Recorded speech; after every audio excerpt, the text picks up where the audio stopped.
Hello everyone, myself Rajat. Welcome back to Alan Cyber Brief, your weekly roundup of India's most shocking cyber attacks, frauds, scams and threats.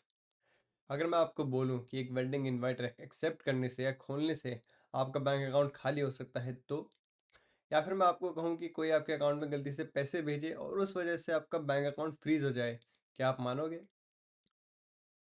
आइए चलिए शुरू करते हैं हमारा episode 20 और इन सवालों के जवाब ढूंढते हैं। कर्नाटका की एक महिला को व्हाट्सएप पर एक वेडिंग इनविटेशन मिला। नॉर्मल लग रहा था, पर वो एक एपीके फाइल थी। उन्होंने सोचा ये कोई कार्ड है, इंस्टॉल कर लेते हैं। और कुछ ही मिनट्स में ऐप ने उनके एसएमएस एक्सेस कर लिए, ओटीपी कैप्चर कर लिए और उनके अकाउंट से 2 लाख साइलेंटली ट्रांसफ़र हो गए। जब तक उन्हें पता चला तब तक बहुत देर हो चुकी थी। ये स्कैम इसलिए डेंजरस है क्योंकि अटैकर ने कुछ सस्पिशियस नहीं भेजा, एक वेडिंग इनवाइट भेजा, एक चीज़ जो आप नेचुरली ओपन कर ही लेते हो बिना सोचे, और उसी ट्रस्ट को एक्सप्लॉइट किया गया।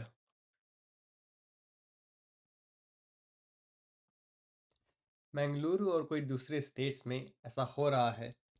लोग उठ के अपना अकाउंट चेक करते हैं और वो डेबिट फ्रोजन मिलता है। उन्होंने कोई फ्रॉड नहीं किया, उन्होंने बस एक ट्रांजैक्शन रिसीव की जो किसी साइबर क्राइम से लिंक्ड थी, और अब वो लेंथी इन्वेस्टिगेशन में फंस गए हैं सिर्फ अपना अकाउंट वापस पाने के लिए। साइबर क्राइम का इम्पैक्ट सिर्फ क्रिमिनल्स तक नहीं रहता, आप भी इसके सर्कल में आ सकते हैं। तो अकाउंट डिटेल शेयर करने से पहले सोचिए, किसी की मदद करने से पहले भी सोचिए, क्योंकि कहीं आपका अकाउंट एक म्यूल अकाउंट के सर्कल में ना मान जाए।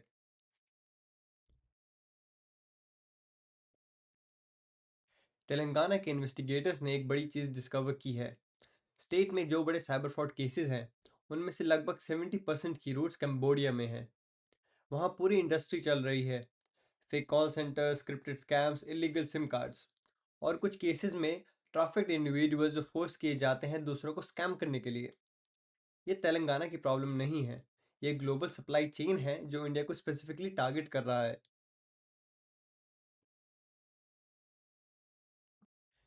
दिल्ली पुलिस ने एक मैसिव ऑपरेशन में साइहॉक 4.0 सिर्फ 48 आवर्स में 519 करोड़ का फ्रॉड नेटवर्क एक्सपोज किया। 20 से ज़्यादा स्टेट्स, 660 अरेस्ट और 499 एफआईआर्स।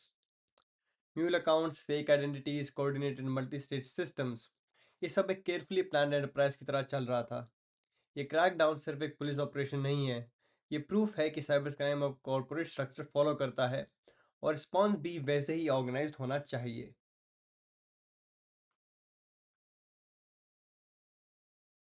और अब एक एनकरेजिंग बात, इंडिया के साइबर क्राइम यूनिट्स अब एक एआई बेस्ड टूल्स अडॉप्ट कर रहे हैं। फ्रॉड पैटर्न ट्रैक करने के लिए, म्यूल अकाउंट्स आइडेंटिफाई करने के लिए, सस्पिशियस ट्रांजैक्शन को फ्लैग करने के लिए। जो काम पहले हफ्तों में होता था, वो अब घंटों में हो रहा है। साइहॉक 4.0 का 48 आवर्स वाला टर्न अराउंड इसका एक इंडिकेटर है। डिफेंडर्स इन्वॉल्व हो रहे हैं, इवॉल्व भी हो रहे हैं, और ये एक अच्छा साइन है। तो इन सब न्यूज़ से आपको क्या सीखने को मिलता है? पहली बात, एपीके फाइल इंस्टॉल मत करो, चाहे कुछ भी हो। एपीके फाइल्स होती क्या हैं? जो भी अगर आपको फाइल व्हाट्सएप पे आई है वो आपको इंस्टॉल करने को बोल रही है, समझ जाओ कि वो एक एपीके फाइल है। Wedding invite, job offer, bank alert, ये कुछ भी बन के आ सकते हैं। दूसरी बात, अगर अनएक्सपेक्टेड पैसा आपके अकाउंट में आए तो उसे इग्नोर मत करो और यूज़ मत करो। अपने बैंक को तुरंत रिपोर्ट करो। ये पैसा आपको एक फ्रॉड इन्वेस्टिगेशन में डाल सकता है जिसमें आपकी कोई गलती भी नहीं थी। तीसरी बात, जो कॉल सेंटर्स कैम्बोडिया से इंडिया को टारगेट कर रहे हैं वो प्रोफेशनली स्क्रिप्टेड हैं। Unknown calls, too good to be true offer, urgent payment pressure, ये सब इंडिकेटर हैं कि ये कॉल शायद आपको कंबोडिया से आ रहा है। वेरीफाई करो पहले, ट्रस्ट बाद में। और आखिर में, आपकी डिजिटल एक्टिविटी एक ट्रेल छोड़ जाती है। क्रिमिनल्स भी ये जानते हैं और इन्वेस्टिगेटर भी, इसलिए ऑनलाइन रिस्पॉन्सिबली बिहेव कीजिए। लास्टली, इससे मैनेजर्स क्या सीख सकते हैं? पहली प्रायोरिटी, वर्क डिवाइसेस पर एपीके इंस्टॉलेशन लॉक करो। एक एम्प्लॉय का एक केयरलेस इंस्टॉल एंटरप्राइज नेटवर्क का एंट्री पॉइंट बन सकता है। दूसरा, एम्प्लॉयज़ को सिखाओ कि इनडायरेक्ट फाइनेंशियल रिस्क क्या होता है। म्यूल ट्रांजैक्शन, सस्पिशियस डिपॉजिट्स, अगर कोई एम्प्लॉय पर्सनली फंसा तो उसका रिपल इफेक्ट ऑर्गेनाइजेशन तक आ सकता है। तीसरा, ट्रांजैक्शन मॉनिटरिंग में अनयूजुअल पैटर्न्स और cross border flows early flag होना चाहिए।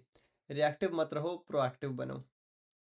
फाइनली, साइहॉक 4.0 ने 48 आवर्स में काम किया क्योंकि टूल्स और इंटेलिजेंस रेडी थी। एंटरप्राइज सिक्योरिटी में भी वही रेडीनेस होनी चाहिए। एआई ड्रिवन टूल्स अभी नहीं है स्टैक में, तो कॉन्वर्जेशन शुरू करो। अगर आज के एपिसोड ने आपको अवेयर रहने में हेल्प करी, तो ऐसी और टिप्स जानने के लिए हमारे चैनल को सब्सक्राइब कीजिए। Stay safe, stay aware, see you in the next episode.